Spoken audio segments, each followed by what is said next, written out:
Hello, student. We're just waiting for a couple more people to come in and we'll get started.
Okay, welcome everybody. We'll go ahead and get started in a bit. I am still driving to the location, but Danny, would you like to go ahead and introduce yourself?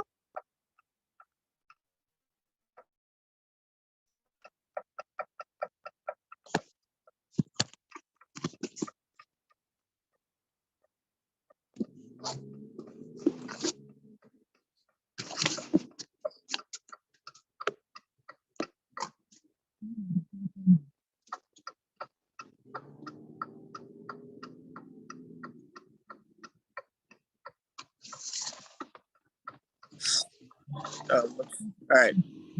Could y'all not hear me that whole time? We could not, sorry. So go ahead. Well, that was a good practice run then. All right, guys, I'm Danny Cuevas with South Texas Paddlers, and today I'm over at the Rohondo Public Boat Ramp, and I believe we have the National Guard running some kind of drills or tests on their boats or something, but it's pretty cool to see them out here in uniform and doing what they do for us. But anyway, let's start off with some simple questions and wait for Vivi to get here. Why don't you tell us about, what it is that you're doing? So what is South Texas Paddlers? Explain to the group, what is it and how did you come up with the idea to found your own company about that relates to kayaking? You're still on mute. Perfect. South Texas Paddlers originated because I had a professor there at UT, what was UTB at the time, named David Robledo. And he had acquired like 5 kayaks, which were 2-seaters. And he had all the gear for 10 people to go out on a tour. Those were donated to me. And he just made sure that, or he made me promise him that he would always have a position if he was ever broke enough and needed to come work for me. So that's how I acquired all of my gear to start off. I had a Jeep at the time. I didn't have a trailer to pull them. So I would just stack them all on the top of my kayak or on my Jeep. And that wasn't the safest thing to do, but I got pretty good at working with ratchet straps after working for UTB's research center. So that was a lot of fun. We started doing a bunch of free events, really. We were at Dean Porter Park working with Risa. That was our first real big free event. We just had people line up. They signed our waivers and we put life jackets on them. We had a couple kayaks out there for lifeguards and we went from there. So what we do is educational kayak tours. So we take people out on local bodies of water and we teach them everything from the flora to what kind of birds, what kind of fish, and sometimes local history. Like way back there is the Rohondo Lift Bridge. So we go over the history of the 3-4 different stages that the bridges went through here in Rohondo to have a functional city. Without that bridge, people aren't able to commute from Harlingen into Rohondo and they have to do a big loop around. So people just end up skipping the city and the economy goes down really badly. So that bridge is huge. They actually have a festival for it called Bridge Fest in August. And last year we were able to host the first race to Bridge Fest, which was just held 4 miles down. So we started off 4 miles down at a spot called The Spot Fishing Rentals. And we started there. They raced all the way down here 4 miles, and the first to cross that bridge were the winners. So if y'all are interested in doing that this year, you're more than welcome to. But yeah, that's the gist of what we do out here.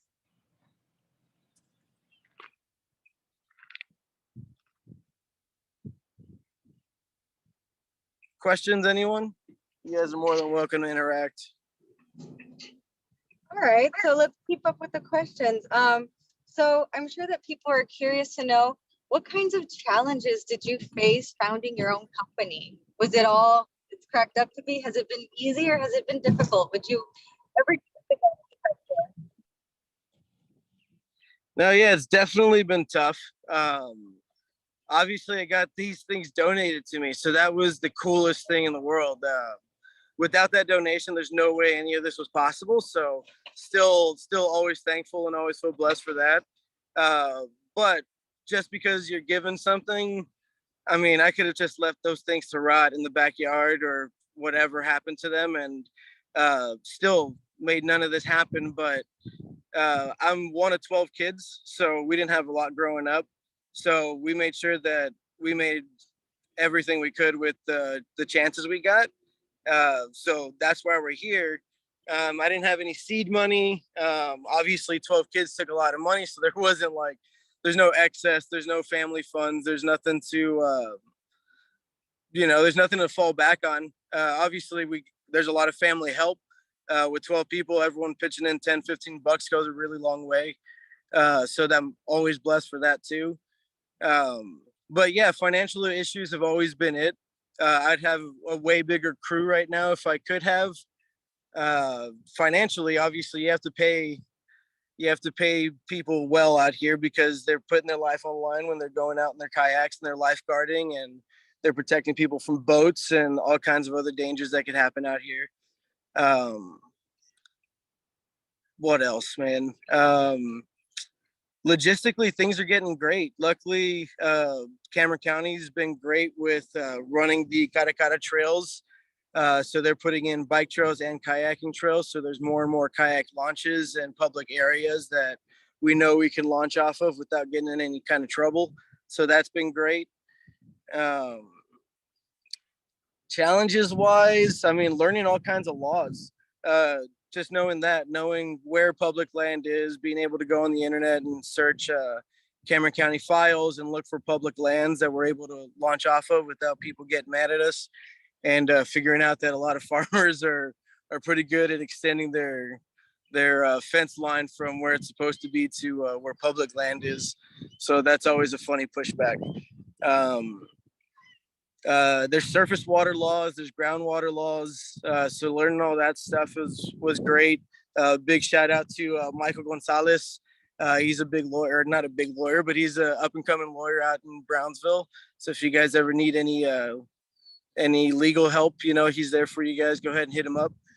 Uh, let's see. I had to eventually upgrade up to a Ford 150. So big shout out to Pepe's Auto Shop down in Southmost in Brownsville. You guys been awesome. COVID was obviously a big challenge, so he was amazing with payments. So that's been a huge help. Big shout out to Lynn and Ken Walcott with Crystal Clear Water Solutions.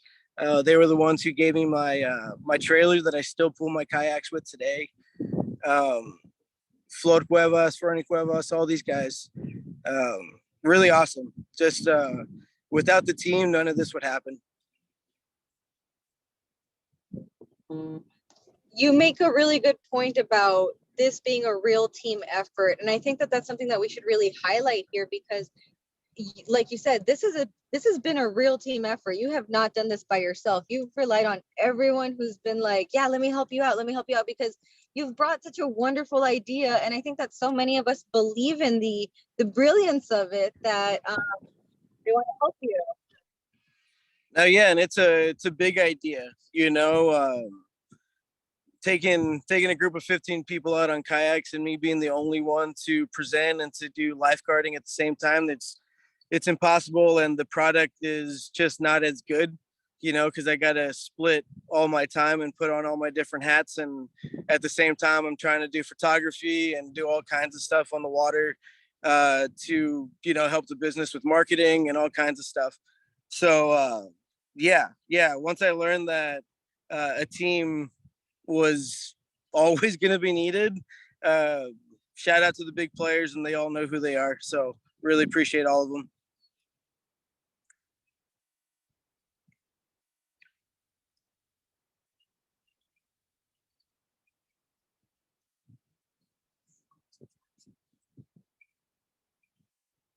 Where you at, Vives? You getting close?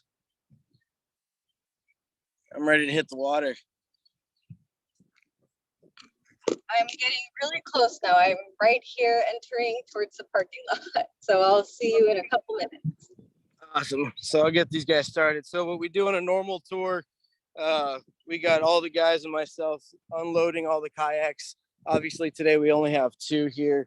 So we unload these things, we put them out here, and we make sure that we get them comfortable, we get their life jacket on, and then they sit down in their kayaks here, and we do a quick kayak 101. So we go over with just safety, why our life jacket needs to be nice and tight. Obviously, because if you hit the water, that life jacket wants to pop off of you. So going over simple things like that, paddling with your left side goes right, paddling with your right side goes left. And then just letting us know when you're tired and need a water break, those kinds of things. Outside of that, we get them ready. The teamwork starts here. Most times they're in tandems. So they go ahead, one person picks up the back, one person picks up the front, and then they walk down this way and we get them launched off safely. So Vives is here. She's ready. She's got her shades on. She's got her sunring. Oh man, I need a hat. That's my problem. Hats are important. All right, so we're gonna go off yours so I can get off here. All right, yes. All right.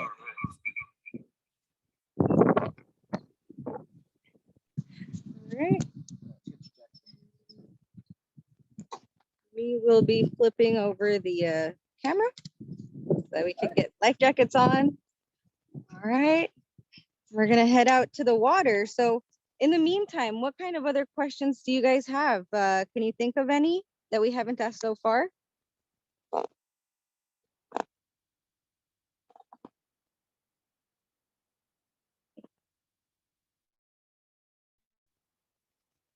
Anyone in the chat, you can feel free to ask a question or to type one in the chat.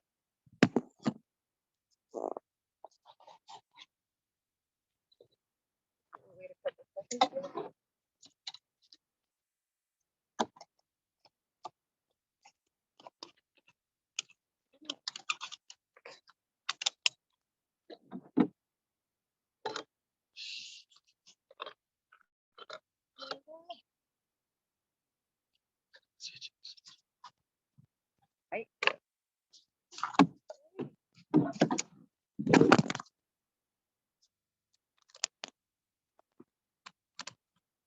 Oh, Pamela, this is the Rio Hondo boat ramp. So down here, if you follow me here, we have our kayak set up, and the boat ramp actually opens up out into the Arroyo Colorado, as you can see out there. And so that's where we'll be heading out today. And this place is open for this is a public land, so anybody can come out here and launch off if you have a kayak, a boat, a paddle boat. You just We'll be closing probably sometime late spring because they will be renovating this place. There's gonna be a brand new boat ramp. There's gonna be a kayak launch, so a specific kayak launch so that there's no dangers in running us like over with boats or jet skis or anything. And then there'll be some RV slots, and then there's gonna be a little nature trail walk. There's gonna be real amenities here. So unfortunately right now there's no restrooms. There's nothing out here. So there's a little bit of a parking lot and a boat ramp, but fortunately that's what we get. So let's go have some fun. it's a start. Yeah. All right, so you'll grab the front of that, and it's okay. Just grab the front of that. Just the front. just the front. All right, so a lot of this is hard work lifting some of these kayaks. Thankfully, Danny is very prepared for this. And so we make our way down into the docks. And over there, we can see the National, this is the National Guard? So I'm not sure. Okay. Might be running a simulation or some sort of event. We'll launch on the left side. So Justin had a question, Danny, that maybe you can answer. Where are the rivers around the area? I know the water can sometimes be rough in the Arroyo City heading out by the bay, but haven't been many other places. So what rough waters do you know? I can think of one, the Tom Park. Yeah, I think all waters can be rough. That's why we're always looking at our weather apps and making sure that wind's not over. Especially on open waters. Luckily here, the water's rough. We're really close to banks, so you can safely get over to the other side and be on land. If you're at water, it's a lot. Okay. All right. So you want to stick to what areas for safe paddling? Oh, again, there's no golden rule to it. It's just dependent on weather and knowing currents and just having some experience. So starting off in beginner waters, and we can go over that. How's it going, y'all? All right. So we're in the water now. Yeah. I saw what y'all are running. Yeah. We'll stay over on the side, and we're gonna try to get out of the way. Yes, sir. Yeah, we.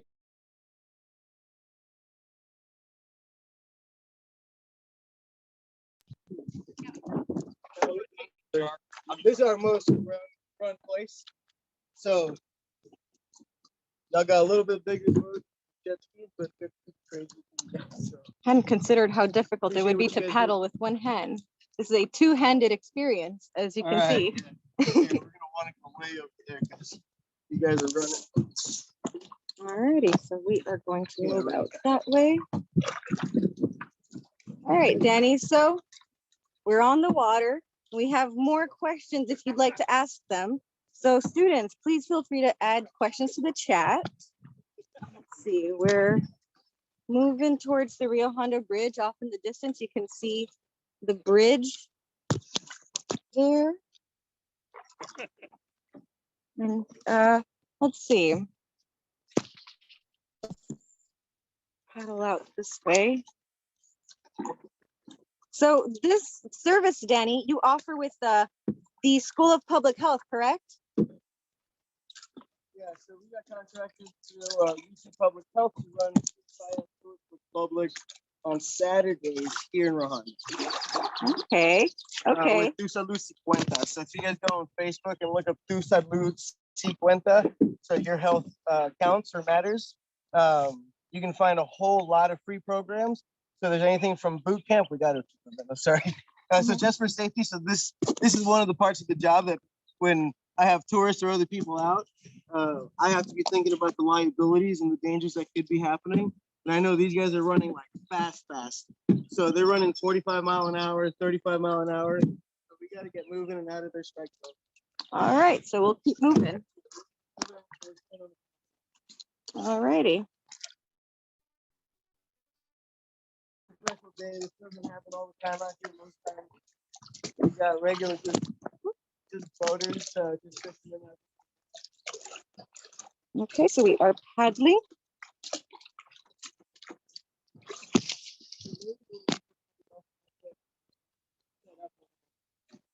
Okay, I agree.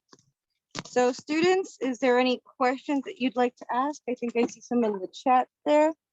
So let me head over towards Danny. This is kind of a balancing act here. All right. And see, this is a wonderful area, students. So a lot of people don't get out into the areas like this in the valley, and people don't realize how beautiful the valley is. Look at these lovely land formations. Whoop. Going into an area here. Okay, that'll help me, Doc. All right. So, Danny, let me check the chat. I believe we have a question. Okay, have you ever seen anything weird in the water? Weird? No, nothing too weird. Just up the water though. If we ever have these northerns, which we do now, we normally go downstream because the wind just brings us back upstream.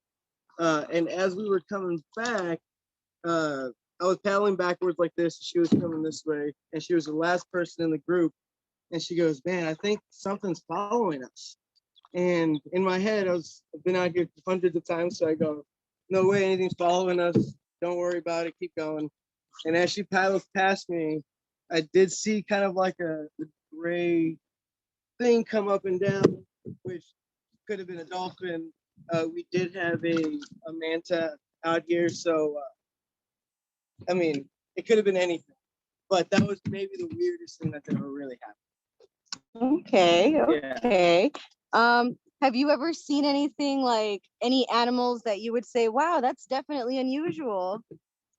Well, we live in South Texas, and like the coolest part about living the tip of South Texas is that we have two big migratory paths that converge into one.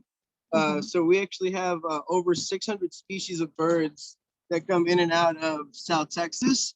So yeah, we're always looking out for something really cool.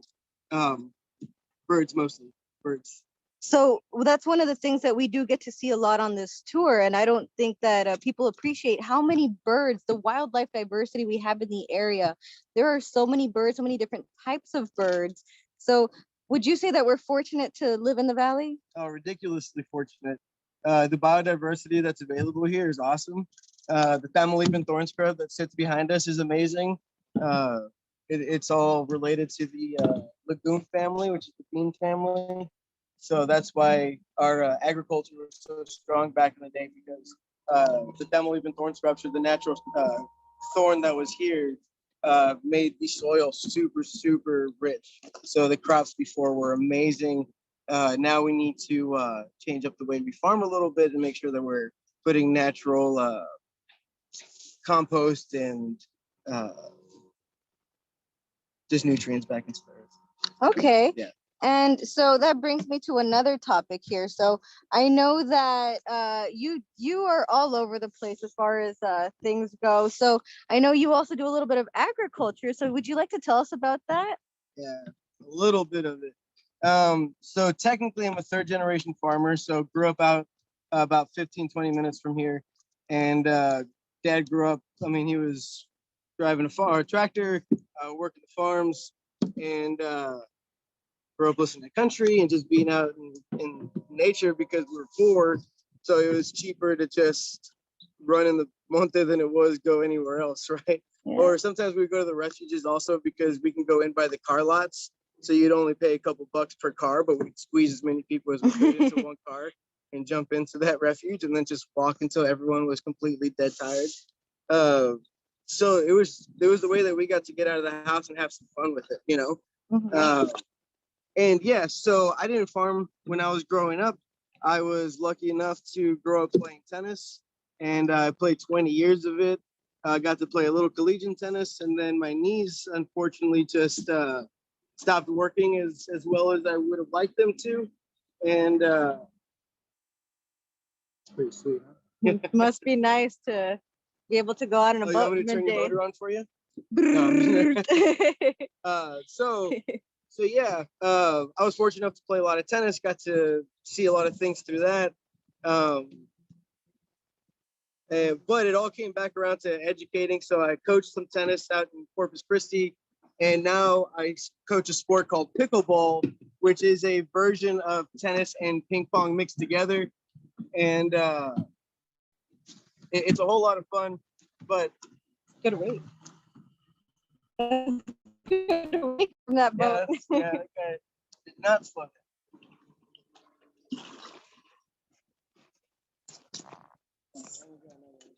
All right, let's get ourselves out of this pickle here.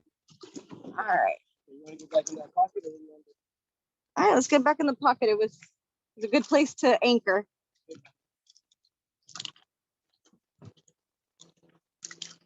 Only right side? Yeah, that's yeah, they can go over. Oh, I'm trapped. All right. There we go.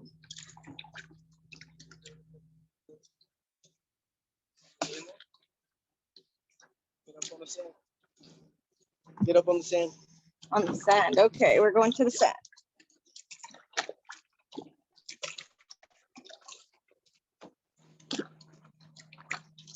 All right. So one of the comments that Pamela made right now is that the valley is underrated. And I think that that's true, that we don't really appreciate all the nature, all the diversity of wildlife that we have to enjoy. And I think that doing things like this and exposing people to what's out there is really important, because it allows us to actually appreciate the area. Oh, here they come.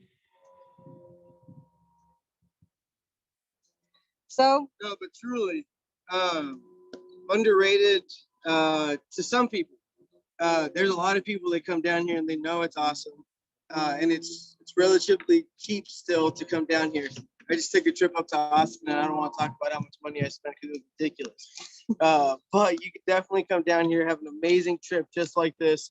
This can feel anything like Lady Bird. I mean, it feels exactly the same. The difference is that we got big old game fish in here. We catch anything from big old alligator gars to red drum, black drum, trout. It's all kinds of good fun out here. So not only is it fun, but it's sustainable for people. I mean, that's why if you look at every house here, everyone has a dock. Every single one of these houses has a dock or an access how to get down here, because it's fun to feed yourself from this body of water. And so yeah, they're definitely hidden gems everywhere. We just need to make sure that as the valley grows, it grows in a way that we know is sustainable and environmental, and hope for the best. You know, vote for the right people, and just stay educated. Understand what the real matters are, and know that money doesn't grow on trees. It's made out of cotton. But yeah. Wow. Okay. Well, thank you for explaining that and for sharing. And I think that, you know, when we're able to come out into these kinds of spaces, we're able to really appreciate the beauty that is found here. And most people, I until we started doing this kind of kayaking tour type thing, I didn't even realize that there was this much beauty in the valley. And I was one of those people who used to say, well, there's nothing to do in the valley. And so many of us believe that, but really, if you look around the wildlife, all of the animal diversity, there's so much to do in just observing and just going out into these spaces that are so unique and filled with all kinds of diverse wildlife. It just depends on the adventure you're looking for. You know, I mean, there's so many things. If you're into photography, I love photography. There's so many things to come out and capture.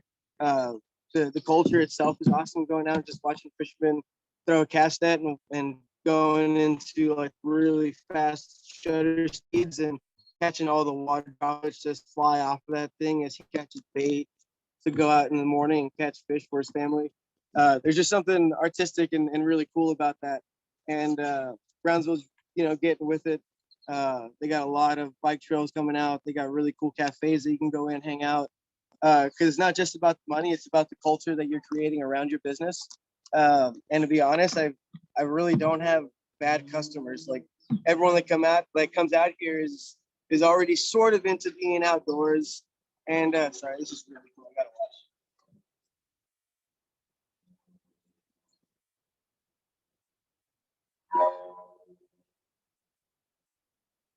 Cool. I wonder what they're doing.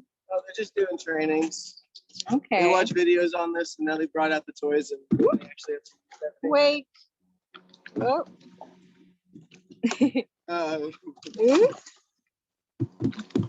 Yeah, there's tons of fun out here. If you're obviously into water sports, get out to the island. There's tons of surfing you can do.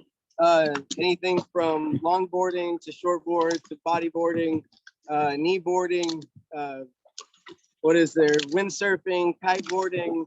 There's so many things to do. Get on a jet ski. Just go rent a jet ski and go see random things that no one else gets to see. So when you drive over the causeway, everyone that drives over just gets to see out there. But if you just adventure a little bit, you can rent a jet ski and you can go to all the places that you're able to see off of the causeway, but never get to. It's always awesome, guys. Go out there, adventure. There's tons of stuff. Learn to feed yourself from out here. There's a bunch of food. Obviously, don't just go eat stuff. Educate yourself. One of the questions that I had read on the flyer that I saw was like, what kind of stuff should I learn if I want to do this type of job? And of course, if you want to be very professional with it, get a degree in biology, get a degree in marine biology. Environmental sciences will always help. History, especially local history. If anyone out there has like a Texas history degree or is working on that, we would love to have more and more tour guides out here that are able to teach the local stuff. And even if you're maybe college, you end up dropping out, right? You're just a dropout eventually, and this doesn't work out for you. It's no big deal. Happens to the best of us. You can definitely go out to Cameron County, Texas A&M AgriLife Extension, and they got master gardening classes. You can get certified in that, and they'll teach you about all the local stuff out here. You can do Master Naturalist will really teach you about all of the local stuff. So they'll teach you a little bit about the main marine stuff, about biology stuff, all the flora. There's a bunch of really cool stuff they go over. And then you get to actually go back out into the community and educate people. And as you continue to get educated, because to continue to be a member, you have to do continued education and volunteer hours in the community. So really cool ways to get out there. You can do bird counts, you can do all kinds of stuff. So if you want an adventure, it's here. You just got to go out and get it. That's a really good point. There is so much adventure potential in this area, and people potential. Like I'll just stop you there because truly, I really think that the Valley has like a ridiculous amount of talented people, and everyone just needs their shot.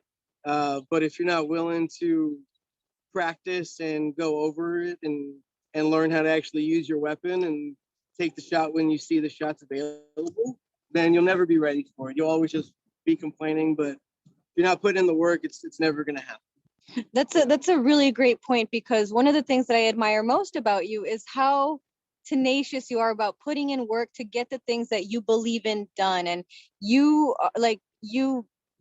do master gardening stuff, so you do agricultural stuff, you engage in this kind of activity as well, you do pickleball training, tennis training. So you have this strong motivation, and then you follow up with that with action, and you follow through and you do the things that it takes to get to make things happen, like have your own company. So what kind of advice would you give for students or anyone who might be, I really want to do this, but I feel lazy, or I feel unmotivated, or I don't even know where to start?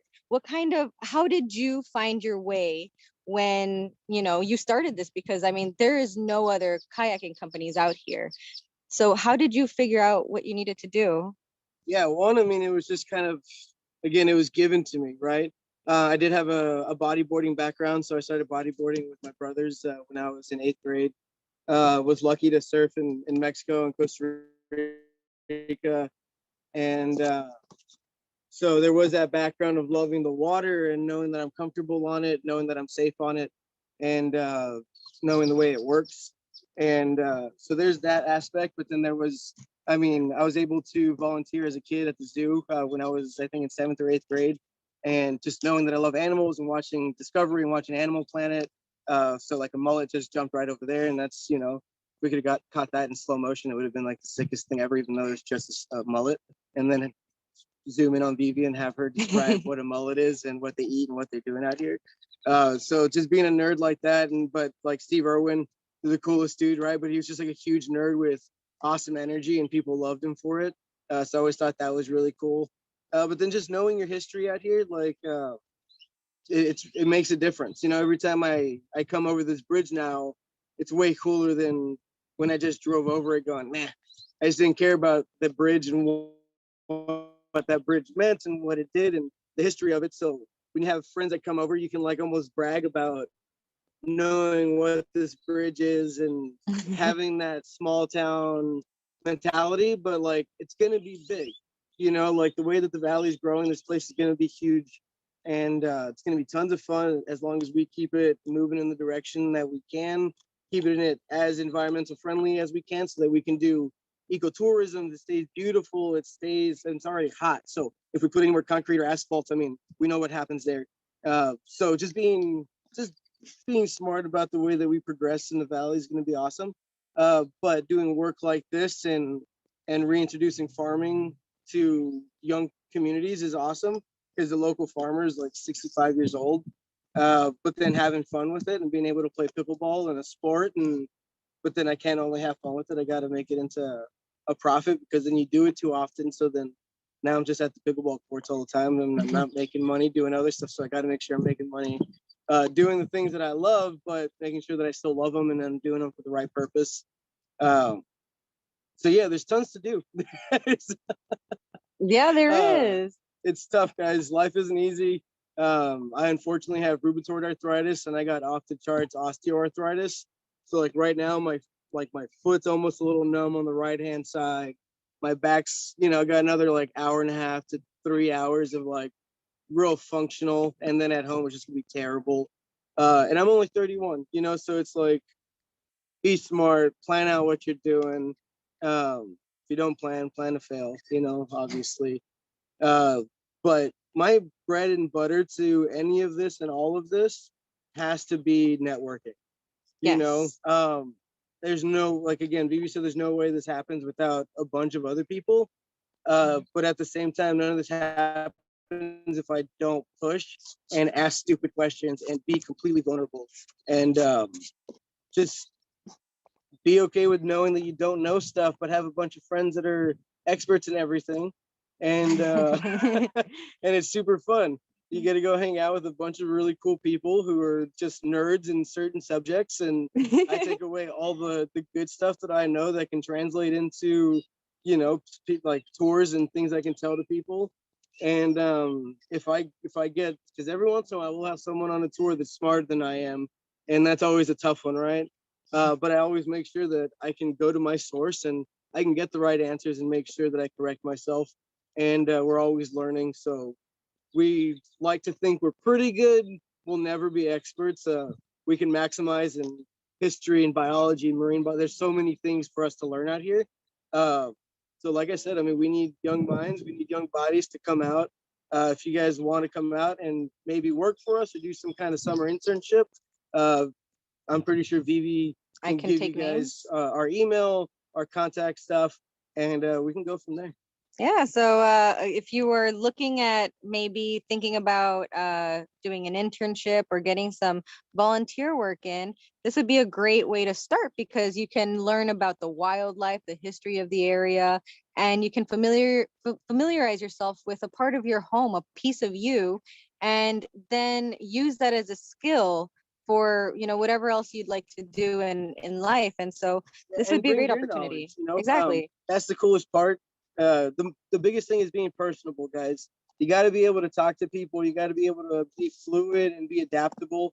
There's times that people come from different walks of life, and that's completely okay. But we got to be able to vibe and still be able to present ourselves, you know, like in an educated way, and just be able to communicate with everyone that comes on a tour. So get used to that. Go out to places, talk to random people, uh, get really okay with knowing that people are completely different from you.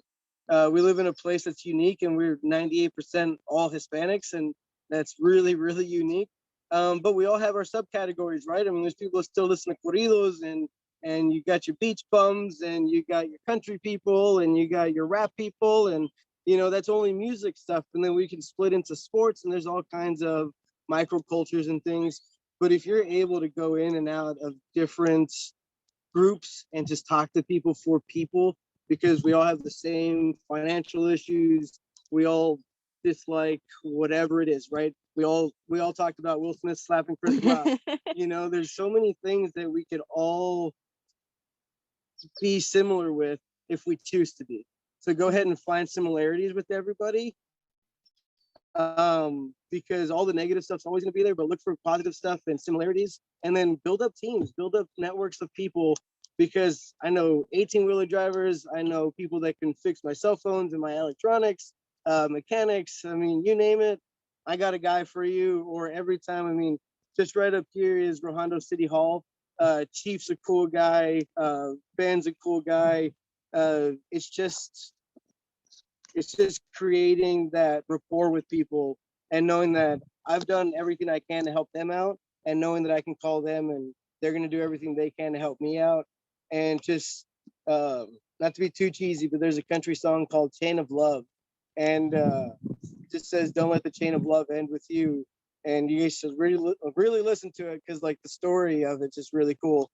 But the moral of it is just like, you know, you ask for help one day and you take that help from somebody, and someone asks you for help and you deny that person for help from you. That's not cool. Like, you should always be willing to just get up and give as much as you take. And sometimes you're going to be taking more than you're giving, and sometimes you're going to be giving more than you're taking. But you know where your balance is, and you know, as a ethical person, okay, I've been taking a lot, I need to start giving. And even if it's not financial, like, get up and mow the lawn, get up and do something for someone. And the rapport and the networking you're going to make with people is going to skyrocket. It's going to be amazing. Yeah, that's one of the things that I think has been a crucial factor for success, being able to network, because no person is an island. No man is an island. We all need the help of somebody to figure something out. Nobody is born innately knowing everything or knowing how to do everything. So recognizing that you can't know everything, you can't learn how to do everything, you have to understand that you will need to rely on people to do certain things for you, like be experts in certain subjects, like uh, Danny, if you ever need to find somebody who knows about birds, Danny's a really good guy to ask. If it's about plants, we have some other friends that are really good at knowing different things about plants, about geological structures. So we all come together and contribute our own piece of the puzzle to make this work. And I think that without that component of us coming together for this idea that we all want to contribute to making the world a better place, whoops, sorry about that. I think that we all, the reason that we get along so well is that we have that idea of contributing to making this world a better place. And we do that with our daily interactions, with how we communicate with each other, and the things that we do, like enabling this kind of system where we're able to get people out on the water and reconnect them to nature. And I think that that's really remarkable, being able to bring the good out that way. Yeah, and it's just remembering that it's there for you if you need it. You know, you don't need to rent a kayak. You just come out, sit in the parking lot, get out, walk around. There's so many cool places that are available to you. You just got to go on. I'm a nerd for Google Earth. I love it. I'm always on Google Earth. I know there's a bunch of public places that they don't feel public. You get there and it's like, dude, this is weird. But again, that's learning your rights and knowing your laws, and feeling comfortable when you're supposed to feel comfortable. Like we could have felt completely uncomfortable with the National Guard just sitting at the dock and be like, oh, we're not going to go. But knowing that this is public land, there's no signs up, nothing was said, we're good to go. Be friendly, smile to people, have conversations with them. Again, they're regular people. Every one of those people had a mom and a dad. So there's always a simple way to connect with people, and approach is so huge. You know, when you're any like subject, um, tactfully approach it. You know which way you're coming at it. Don't be impulsive, and breathe. Remember to breathe. People forget that as humans, we have fight or flight, and our nervous system gets crazy, and we think we're chilling. Right? We're just in a regular situation. We're in our car, but humans aren't designed to do that. So fight or flight is you're going 55 and traffic's a little tight, and you see some red lights coming up, and you end up like short breathing. Like you just go look it up, guys. It's crazy. Shallow breathing. Yeah, there's just a lot of shallow breathing going on. So remembering to like literally breathe throughout your day sometimes just allows more oxygen to your brain. There's more oxygen in your blood. It's just nice. Yeah, all right. That's a good tip there for our daily stresses. I think that we all, especially students during finals time, I think can take that advice. And just start getting it done. as a ex student, remember that most times everything's scheduled, and get your butt up and go get it done. If you got a month to do something, do it within the first 2 weeks, and look at it again the third week, and be confident when you turn it in the fourth week. But know that it's done and enjoy it, and get it done. If you don't get it done, life becomes so bad. You feel like everything's gonna fall on you, but truly it's your fault. Like it's just our fault because we all do it. I'm not saying that the people, and I think that's the difference between like people that used to talk to us, and I think us talking to people now, is that like I always used to think that people that talk to us were like these heroes, and like they live these perfect lives, and that everything in their life was awesome. It all fit in a box, and you can put medals on it all. But a lot of those people were bad at things. They were just really good at certain things. Like at certain things at a certain time, but like get out, put in the work, and get better at the things you know you're good at, you want to do. And then life's going to feel a lot better than when you're working towards something you don't like, you're not good at, and you keep procrastinating. That's most times when we don't do something, we don't like it, right? And I'm not saying that you got to do things you dislike, because that's adversity. There's a lot of stuff in this world that I do that I really hate, but you got to knock it out of the park, and you got to be there for it every time. But you want to make your way as easy as you possibly can. So I took those adversities and I made them as small as I possibly can. I'm really good at dealing with them, but I made my path as easy as I possibly can. So plan for success, but get out and put in the work. That's a really good piece of advice there, and I think it speaks to a lot of us, because sometimes, you know, even myself, I'm around so many college professors and I think, wow, you know, they really have their life together. And I think that what you touched on really is something that we can all identify with, where, you know, sometimes you feel like, you know, if only I was able to manage my time better, or if only, you know, this, that, or the other. And we think that, you know, other people are perfect in what they do, and truly we're all struggling with one thing or another. It's just, you know, we might have scheduling down, but you might not have nutrition down, or, you know, you might not have a very good scheduling down, but you are really good at finances, you know. So there's people who have different strengths, and I think that the value in coming together and sharing those strengths will help us kind of cover those weaknesses, and that's the value of it. Before you can cover a weakness, you have to be vulnerable and open with what your weakness is. You know, any great athlete, any person, they work as hard as they can on what they know the weakest part of their game is, and it's so gross, you know. Being vulnerable and knowing, man, I'm not good at this, and being okay with going, hey, you're good at this, can you help me with this? Yes. I'm dumb. You know, yes. It sucks because you're not dumb, you know, but that's the wordage we use. That's what we've grown up to. Oh, I'm so inadequate, I can't do it. I'm like, you can do it. You just never been put in a situation. You either didn't have parents that were doing it, you didn't have a mentor that was, whatever it was, it just didn't come around. But you've proven that you're good at things. Like, just be good at things. Know that you can be teachable, and know that you can adapt, and be good at things, and be okay with listening to people that you might not. You see someone, you're like, no way I'm going to take advice from that guy. That guy's really good at something. Whatever his specialty is, he's amazing at it, probably, because he's put in thousands and thousands of hours. Just because he doesn't look away or whatever it is, listen, just listen. And if it's Kooks Town, get out. If it's crazy, just run away. Don't listen to that advice. But you got to be willing to sample. As a scientist, you know how many samples it takes before you get good data.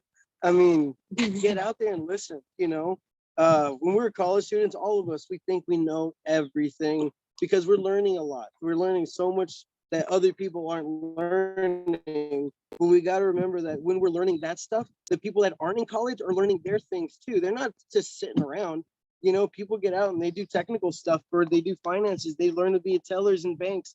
There's so many things you can do that don't involve having a degree. So when you see someone that doesn't have a degree, has zero to say about their intelligence, you know, they just took a different path. So always be willing to listen.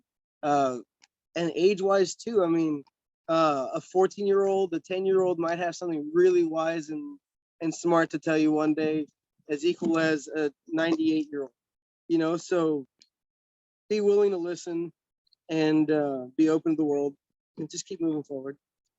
That's a really good point there, and I think that it's really important for one to recognize your vulnerabilities and to accept them.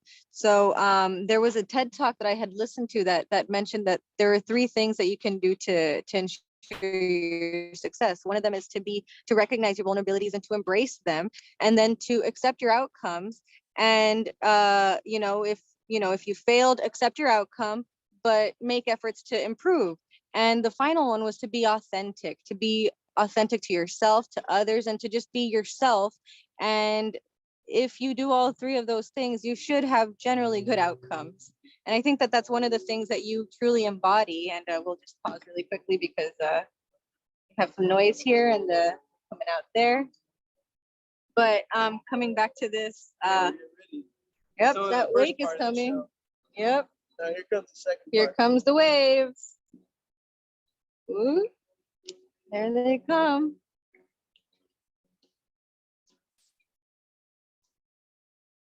This is the waves coming in now.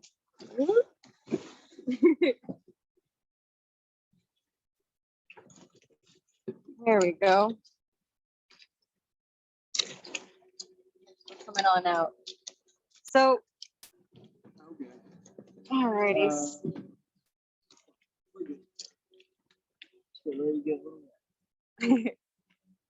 So I think that we're starting to really understand how valuable it is to go out and accept being vulnerable and feeling uncomfortable, because that's what it takes. I think that that's one of the things that I had to really get used to, doing uncomfortable work. One of the things that I recognize is that when you're interacting with people that are older than you feel that a lot. There's a lot of awkwardness, and there's some uncomfortable feelings sometimes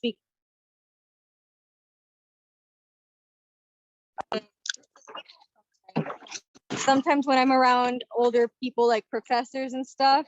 It's you have a very kind of a weird feel, like, oh my gosh, I'm not smart enough to be talking to these people. I need to study before we have this conversation. And Maybe that's also where like my false. So growing up, I was able to be at a tennis center in Brownsville all the time, and Saturday mornings, I started playing tennis when I was 4 years old, so I was pretty good at it growing up. And these really old men would show up on Saturdays, and if they needed a fourth, I was just there like watching morning cartoons or like waiting for my lessons or whatever I was doing. My family worked there, so I was there all the time, and so I'd get asked to go play, and I was like a sixth of their age, like a fifth of their age. But my skills were good enough, and again, I was personable enough as a kid, that I was able to go out there, and I was hanging out with these old dudes, and probably somewhere where I learned to cuss and other things, because these 50, 60-year-old dudes were like getting it, like they were in it to win it, and it was always fun to play. And, so I was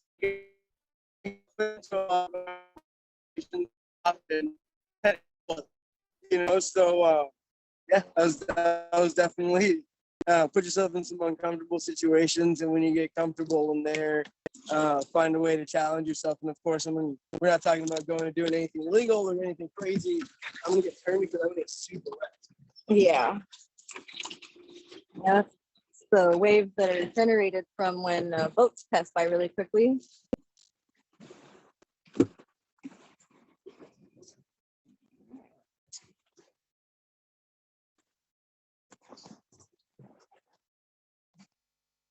So yeah, some of the things you need is a waterproof phone, always number one.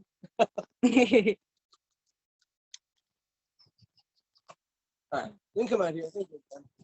All right. That way. Let's see how yeah. That's okay. I don't mind. I am the tripod. I feel like I just talked a lot. So I think that what we're getting to is the nitty gritty of how hard it is to be self-motivated, because that's one of the things that you really need to be able to start your own company. That was the face I got from my dad. You get home from a long day of just farming and tractoring, and he just goes. I always thought it was the funniest shit, and then I did it one day as an adult, and I went, "Oh no!" Like, I did it without like pretending to make fun of him or anything. I just actually did it, and I was like, "Damn it! I'm actually that tired right now." But yeah, it's really tough, guys. And I mean, again, like, try not to make excuses, but with rheumatoid arthritis, like, it's ridiculous. Like, I wake up and I just feel terrible. My hands are stiff, everything's stiff. So it takes me about like almost an hour sometimes in the morning, plus like an hour is being nice about it. Like, if I got to really force myself, I can just be out the door. But an hour of stretching, of a hot shower, of like trying to get my body ready. I was a two-time state champion, placed 8th and 5th in the nation for tennis in the USTA junior team tennis leagues with my team, the Ramrods. Shout out to everyone that was involved with that. But from doing so much battling on the tennis court and bodyboarding and skateboarding and having as much fun as I possibly could when I wasn't on the tennis court, my body was pretty wrecked. So I literally got off the charts osteoarthritis. So they test from a protein reactor from 0 to 3.2 or 3.8, I believe, and outscored everyone. I scored a 13 and change. So I was about Wow. 3 times to 4 times as inflamed people that have osteoarthritis or even checked for. So my doctor looked at me with all kinds of eyes going, how do you do anything? And it's all out of just like sheer will of like, this is what I want to be doing. I think I can do it. But what's really happening is, sure, I had teams to help me at the big events and the big times, but all the little back work and stuff was just me grinding it out, figuring out who to ask for help and all that good stuff. That's fine. I'll just stay in. And staying up late at night and figuring out insurance and figuring out, man, is tomorrow safe enough to actually take people out on? I got a few more gray hairs than I did when I started thinking about this at 23. We opened when I was 24, and we're 7 years in now. And shit, guys, we had COVID. Sometimes I don't, I'll just stay right here. I'm gonna hold on to it. Sometimes we're so critical on ourselves as people because I forget all the cool stuff and the good stuff that I've done. And just 2 weeks from now, we have a cleanup coming up with 2 different organizations. One is I Love Laredo, which is awesome. Like, my networking's gotten so crazy, and this guy's so cool that, hold on to the kayak there. That we got a guy named Big Lou coming down from Laredo with I Love Laredo, and he's going to come out and help us clean up this body of water because he loves it and he's been on it with us. And there's just really cool things you can do if you put yourself not last. You got to be okay. You know, if you don't feel good and you're not taking care of yourself, you got 0 in the tank to give your community. You got 0 in the tank to give to your family, your friends, your loved ones if you got one. So remember it's balance. You got to balance it all. I'm not great at it yet. Get really good at saying no. If you can say no to people, Yes. and it's in the kindest way. It's no, not right now. It's just I can't right now. When I have a group of 10 people and I got employees, it's a for sure yes, because now I can split up my sources and we can go out there and I can definitely help you out. But as of right now, I think some people forget how poor I actually am. And we're trying, but again, I got to learn more. Now I need to shout out and ask for help for figuring out seed money. I need to figure out grants. There's a lot of things that I still need to be okay with putting my pride away and saying, I need to be able to ask for help. If I can ask for help, and it's all financial.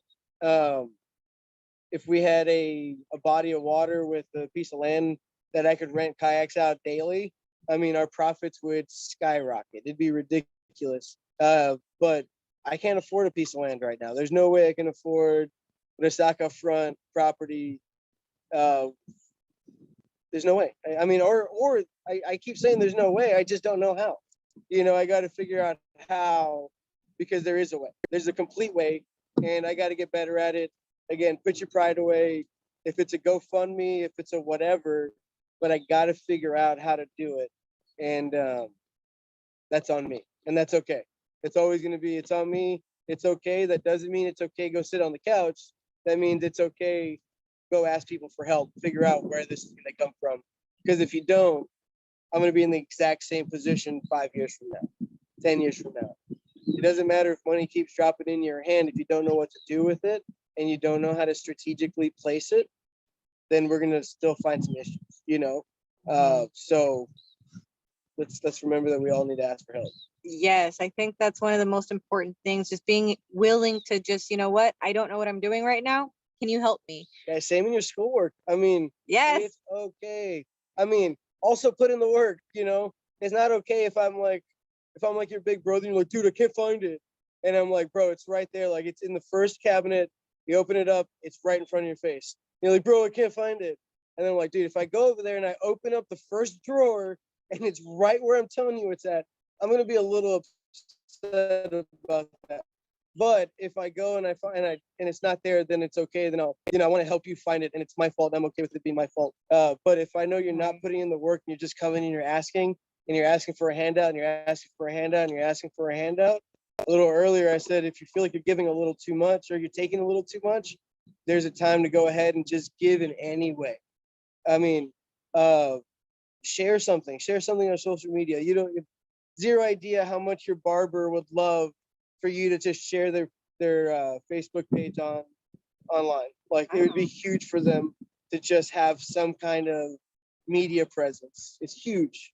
So tiny things that we think are nothing are huge to people. So be friendly and get out there and be nice from time to time.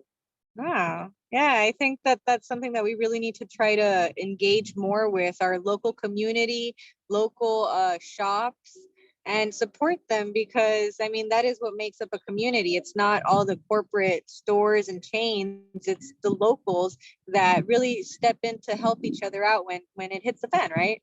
And remember which corporates are the locals: HEBs, all those big guys, Luke Freya, those kind of guys. Right. Locals that look big but are doing really good work for the community. Yeah, I think that it's really important. At some point, South Texas Paddlers is going to get that big, and so we're hoping that. It's weird because like nowadays we've sponsored stuff. I sponsored pickleball tournaments and disc golf tournaments this year, and that was weird because again, like, I'm not very financially stable, but I was able to do it because, like, why not? That's awesome. I want those events to be happening. Unfortunately, I didn't even get to play in those events, but I want those events to happen for our community.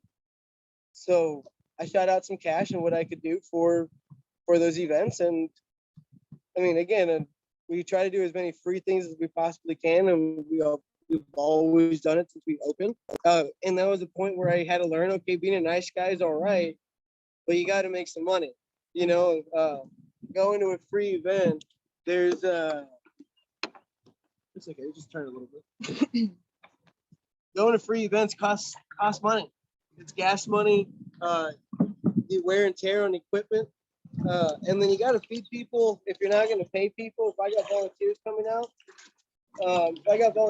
out, they're going to be fed. They're going to have water.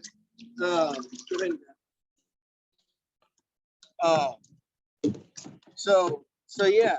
So I quickly learned that it was really awesome to do these free events. But at the same time, you really got to figure out how to be relatively profitable to just be able to even do the free events. And then most times your friends don't even want to go help you eventually because the free food and the stuff sometimes isn't worth their actual taking their time off of their job, or they got kids, whatever it is. People are busy and they can't always work for free. So eventually you got to make some money and start paying people what they're worth. So wow, it gets tough. It does. Wow. Well, I think that we've learned a lot today about how hard it is to start something from scratch yourself, and especially when you don't have all of the resources, you have to go out and find it yourself. I think that that's a really important part of this unique situation, because there was a lot of things that you were gifted, but there was a lot that you had to do on your own, and I think that that's inspirational. Really uncomfortable and ask for. Yeah, and I think that that's something that we can all learn from, that in order to get where you would like to go, or to do the things that you imagine you want to do, there's some really difficult things that you might have to do, some uncomfortable work, some situations where you might be vulnerable, and it's uncomfortable and it's not very pleasant, but that's like growth all the time, guys. Yes, exactly. Like a failure is the roughest thing, and it's tough because then sometimes it matches with your financial statements and you go, oh shit, I am failing, it's really bad. Right. This is hard. Okay, I'm in a tough one here. And then it's sometimes knowing it had nothing to do with me. You know, I wasn't failing because I was, you know, not wanting to wake up. I wasn't failing because I'd finally lost the motivation. I mean, just these last month and a half has been so hard because we have guaranteed money coming in with UT Public Health and the Tu Salud 50 program, but we deal with our weather, you know, and if the wind's just way too difficult or way too strong, then I'm not going to be taking people out because that's the danger, you know, and I'm not banking on putting people in dangerous situations. What I'm trying to do is get them to have fun, get out, learn how to get out here safely by themselves. And I wish I had that money. That'd be nice. But I'm not the person to come out, take money, and put people in harm's way. So unfortunately, it looks like we haven't been in business for a little while, but it's been a lot of weather, and it's also been a little bit of me. I'm also doing a lot more pickleball, and been traveling a little for that, so that was great. But yeah, it's mostly been weather. So there's all kinds of difficulties that come with it. But knowing that failure is completely okay if you're learning from it. If you're not learning from your failure, then yeah, you're just going to continue to fail, and then you're going to feel worse and worse, and the mountain becomes harder to climb at that point because it kind of becoming a failure. You know, if you're not willing to be vulnerable and know that you're not good at something and ask for the help, or even if you're not good at asking, dig deep. The internet's freaking amazing. YouTube's amazing. Like, everything's there for us if we want it. Go out and search, be hungry, be okay with not knowing, and you'll be poor in a couple of years, and then hopefully we'll all retire by the time we're 50, a little bit earlier than that, and then create true wealth for some of our families as they come in. You know, one of my big deals is truly trying to leave a legacy here. I'm not, you know, I'm not in this for the quick bucks, and I want to get out of here. Like, I want either my kids eventually, if I have any, or my nephews and nieces, whoever it is, but to continue running these educational tours and become a staple of this place. Like, Right. I want this place to get cleaner and nicer because we're involved with this area. You know, I don't need my name on places. I don't need my picture everywhere. I'll be able to have my own pride and be happy with the little bit of land and whatever house I end up with. But you know, I grew up with a lot of people wanting their name to be like the biggest on something. But if my name's in there along with a whole bunch of other really cool people's names, I think that's cooler. That's enough. Yeah, no, it's even cooler. Yeah. If it was only me, I'd be like, man, screw everyone who didn't help. I can't believe they weren't here. Or screw me for not involving everyone else in here that actually helped, you know, because it goes both ways, and I've seen it done both ways. Yeah, I think, wow.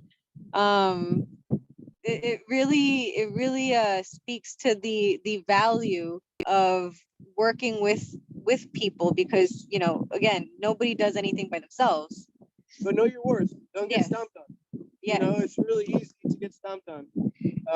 So be smart, know your worth, but also be a value to your community and be ready to actually make the call. There's a lot of talk, and that's something I try to hold myself really hard to. If I say I'm going to do something, man, I try my hardest to make sure that thing happens. If it doesn't happen, it was out of my wheelhouse. I tried, and it just wasn't going to happen. And that doesn't mean I give up on that thing. Like, we're supposed to have a fishing tournament, and maybe this year just wasn't the year, but next year, I think I learned enough this year with some successes and failures in hosting that event.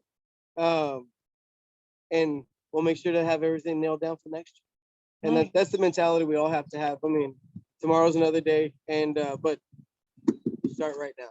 Yeah. One of the things that I did want to touch on that you sort of briefly mentioned is something that I kind of also experienced myself after being in grad school for like a million years. Feeling like you're behind relative to your friends who already have, you know, maybe a career, a house, and they look like they're more established. I know that, you know, you and I have been on the we're still getting it together kind of kind of boat. But speak of that, like what is it, how do you reconcile all of that, feeling behind, understanding like, yes, right now I feel a little behind, but what race are they racing? Because it's Yeah. their race. This is my race. I got some pretty big goals, man. I got, I'm trying to make a really, that's what you got to know. You just got to know what you're trying to do. My goal, some people would say, is crazy and it's never going to happen. But I'm going to keep pushing towards it. So, yeah, it's just knowing where you're at in your own race. I drive an F-150. Vivi drives a little Jeep. A Jeep. I mean, they're made for different things. Right. They're made for different things. We got a lot of similarities. Hers has water in it, mine has water in it. Hers has gas in it, mine has gas. Oil, hers has oil. There's a lot of similarities, but we're all here for different reasons, and we're all good at different things. Again, the part is figuring out where you're supposed to be at, what part you play best, and then tuning out all the other noise, play that part the best, figure out how to make that profitable while still making it something you love. Once you start hating it and you really don't have motivation to do it, that's not the thing, but that doesn't mean that you didn't learn a bunch of stuff, and it's never too late to keep trying something new. So take all of what you learned from one failure, take the motor out, put everything into another car, and take that one for a spin. And if that one feels good and you wake up and you're happy to drive that thing every day, then you figured it out. And if it's a shitty old car and it doesn't impress other people, and your wife or your girlfriend's parents don't like it, but you love it and you know what you're doing with it, it's yours. Keep it. Keep driving it. Keep it healthy. Make sure it stays on the road. Prove everyone wrong, and enjoy life, because it comes by and it goes, man. Yep. Well, I think that we're running short on time here, so we'll go ahead and wrap this up. But is there any last questions that you guys have for Danny? I mean, anybody want to sign up or maybe consider doing internships, go ahead and send me an email and we'll get you hooked up with Danny here, and you get to spend time on the water, enjoying yourself, looking at all these beautiful scenes and the wildlife. And this is something that Danny envisioned many years ago, and it's look at it now. It's a thing. And so it's the same thing with this speaker series. It was an idea I had some time ago, and it's a thing now because I put a lot of effort towards making this happen. It requires coordination, flyers, sending out invitations, getting all this stuff done. But when you really want to do something and you believe in the power and the goal and the idea, you should invest as much of yourself into it, immerse yourself into it, and push as hard as you can, whether that's graduating or getting into a graduate program, or getting a house, or whatever it is that you want to do. Put yourself into it wholeheartedly, give 110%. Yeah, point yourself in the direction. Man, if you can rope it and you just go straight to it, freaking more power to you. That's awesome. And I'm not saying that doesn't happen, but it's hard to do that. That's great. But the reality is that you're just trying to point your ship in the direction that you want to go, and you're going to be a little right, then you're going to try to correct, and you're going to be a little left, and you're going to be a little right, then you're going to be a little left. But more than likely, you're aiming to that direction. So you're going to get there. It's going to feel wrong a lot of the times, but when you land there, man, it feels good. And it does feel good. Yeah, I think that's one of the most important things. Figuring out what it is that you care about, that you want to do, and figuring out how to make efforts to accomplishing that. And so I will leave you guys with that thought. And one final one. Many years ago, I had a conversation with you, Danny, and you said something that really stayed with me, and I would like to repeat it for everyone here still. What you said was, you can add to the positive or you can add to the negative, but whenever you get the chance, be the light.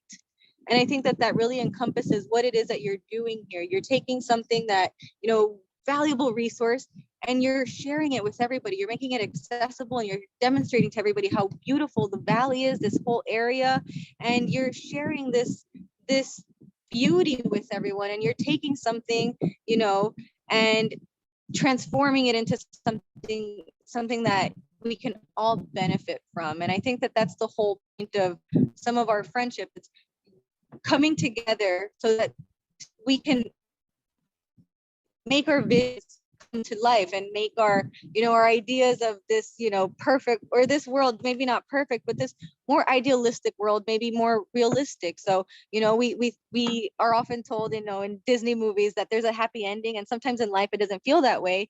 But when you come together with certain people and you're able to make good things happen, like, you know, getting these tours going and all of that, it's something that I think we should all aspire to, making more positivity out of what we have going on right now, and turning as much of the things that we have, the situations that we get to encounter, into a positive growth experience. So an experience where we can take away from it, and just mature and grow, and you know, keep pushing for that growth and progress. So I'd like to thank you, Danny, for sharing your time with us, and for really putting yourself out in the community and helping make this world a better place, because it's people like you who go out into the community and engage and put your back and all your joints through this kind of painful, tedious work, because it is a lot of work to carry those kayaks.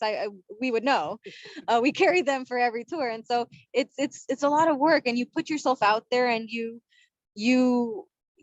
give so much. And so, you know, I think that we need to show people that this is a great way of existing, and more people should be willing to dedicate themselves to this kind of endeavor, changing the world as into the things that we would like to see, a more positive place that's, you know, environmentally friendly, that embraces our diversities and celebrates them. And so I'd like to thank you for your time and for what you're doing with the community, because this is really powerful, and more people should follow in your footsteps. So thank you, Danny, for your time. And students, does anybody online have any questions? If not, let me see, I have one.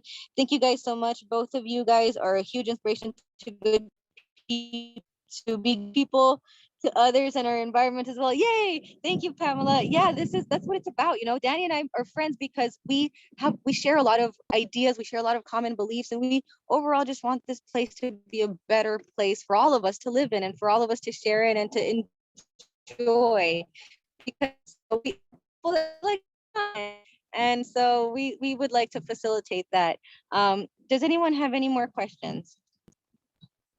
Okay. If there is not, and I don't see any yet, we're dismissed. Thank you so much, everybody who came out here. Bye. Bye, guys. Bye, Danny.